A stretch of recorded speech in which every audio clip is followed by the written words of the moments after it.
District central west zone Karachi مورخہ 19 March 2026 additional I G Karachi کا Haidery market اور پولیس کیمپس کا دورہ S S P district central کے ہمراہ سیکیورٹی انتظامات کا جائزہ additional I G Karachi Azad Khan نے رمضان المبارک اور عید سیکیورٹی کے پیش نظر حیدری مارکیٹ اور مختلف پولیس رپورٹنگ کیمپس کا دورہ کیا جہاں سیکیورٹی انتظامات کا تفصیلی جائزہ لیا گیا۔ اس موقع پر S S P district central doctor Muhammad Imran Khan نے حیدری مارکیٹ میں تاجر برادری کے عہدیداران کے ہمراہ ایڈیشنل آئی جی کراچی کا استقبال کیا۔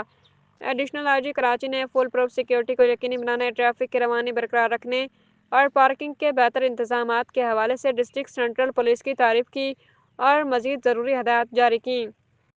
دورے کے دوران ایس ایس پی سینٹرل ہمراہ افسران، ایس پی ٹریفک اور دیگر افسران بھی موجود تھے۔ پولیس چیف نے تاجر برادری کے نمائندگان سے ملاقات کی جنہوں نے پولیس کے سیکیورٹی اقدامات کو سراہا۔ تاجر برادری کی جانب سے اجرک و تحائف بھی پیش کیے۔ ترجمان S S P district central doctor Muhammad Imran Khan P S پی